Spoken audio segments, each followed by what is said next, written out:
Bonjour, petit coup de cœur en présentation aujourd'hui. J'aimerais vous parler d'un livre que j'ai lu l'année dernière, en 2020, donc il n'est pas très vieux, qui est de Rebecca Mackay. Je veux parler des Optimistes.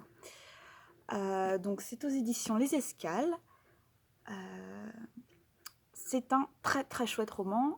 On va se situer entre deux époques et deux zones géographiques. Il y a une époque où on est à Chicago dans les années 80 et on est dans le quartier qui s'appelle Boys Town, donc le quartier des garçons, qui en gros est le quartier communauté gay de l'époque. Et on va suivre un jeune homme et sa bande d'amis donc à cette époque, et malheureusement les années 80 à cette période-là aux États-Unis, c'est aussi les années SIDA. Donc on va vous découvrir par le point de vue de ce jeune homme un peu tout, donc, voilà, toute la façon dont la communauté va être affectée.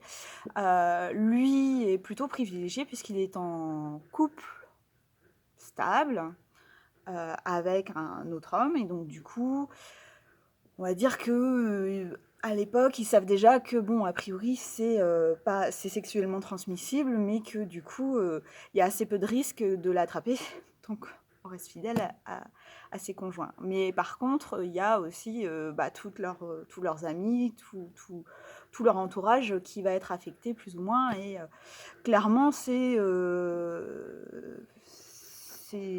une maladie mortelle. Donc ils savent qu'une fois qu'on l'a attrapé, malheureusement, il est très peu possible de s'en sortir. Donc ça, c'est dans la première moitié du roman. Et l'autre moitié va se passer plutôt de nos jours, où on va suivre Fiona, une femme qui a déjà un certain âge, puisqu'elle est en route pour Paris, et elle est à la recherche de sa fille avec qui elle n'a plus de contact. Et en fait, elle va à Paris la chercher parce qu'elle aurait vu une photo où elle a cru reconnaître sa fille, accompagnée d'une petite fille qui donc serait sa petite fille à elle.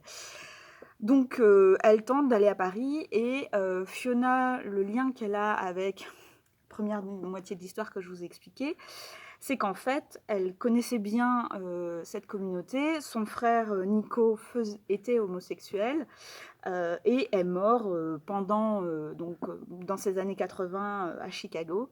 Elle y a vécu, elle était très proche de lui, et donc du coup, il y a eu tout ce côté en fait où elle a vu cette communauté être affectée.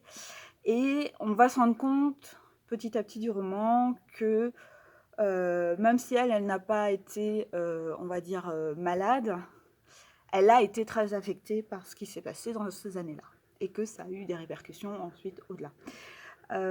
Clairement, j'ai vraiment beaucoup aimé ce roman, très prenant, hein. Il y a eu des moments un peu difficiles. Euh, il y a des petites bulles de bonheur, il y a des petits moments très chouettes, il y a des tranches de vie, il y a cette quête justement de Fiona qui essaye de retisser des liens familiaux. Il y a voilà, c'est vraiment très chouette, très complet. Un petit peu moins de... J'ai préféré la partie qui se passe dans les années 80 parce que vraiment très puissante.